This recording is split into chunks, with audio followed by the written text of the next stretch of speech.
Everybody. So I wanted to tell a little story because I like telling stories about something, a funny thing that happened at work.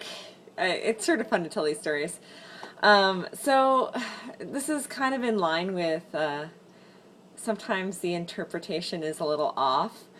And oh, look at that! The fan! The fan is coming from my head. What if my head had a fan going around it? I would be really cool all the time, especially in the Arizona heat. Anyways, back to the story. Okay, so I was at work, and people always ask me where things are located. And this lady came up to me, and she was about 80 years old, and her shirt was all the way, like she was very proper. And she had it all, everything was very proper, very zipped up.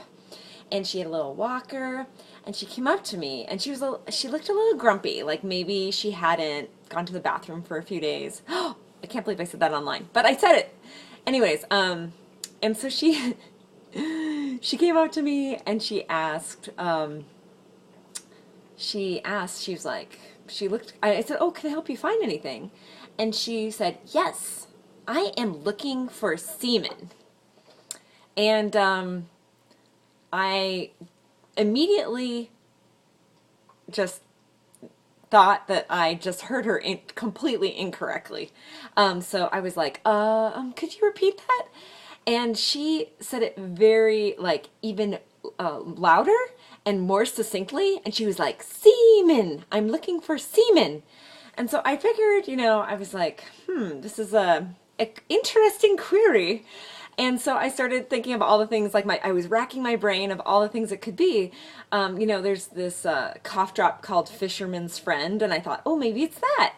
And I thought of all these different things, and I was like, oh, is it a cough drop? And she's like, no, it's a cracker. And I was like, oh, and so I said, well, maybe we have a new product that I'm not aware of. And so I go over to find some coworkers, and there was a bunch of guys that were like, oh, can I help you? And I was like, nope, it's all good. And so I went over to some female coworkers, and I was like, do we have anything that sounds like, and I'm like whispering, that sounds like semen? And everybody's like, no. And so I go back to her, and we're like going through the cracker and chip section. And needless to say, more coworkers came by, and every time a guy would come by, I'd be like, keep moving, keep moving. But so what happened was, it's not like there's this big moral or anything to the story. It's just we go through every single chip, every single cracker. She's like really angry and yelling out semen at the top of her lungs. And then we get to something that says sesame sticks. And she goes, there it is. And I go, oh, that says sesame sticks. And she picks it up and she looks at me and she like kind of chastises me and she goes, no, this says semen. Can't you read? And she's like, everybody at the other stores know me. So I just thought it was so adorable.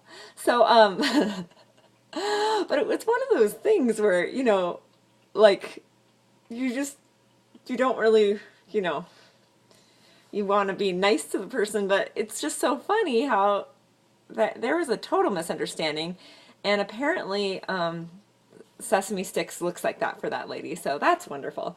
Anyways, there is no point to the story. I just thought it was kind of funny. And what else is possible? Okay, have a good night. Bye.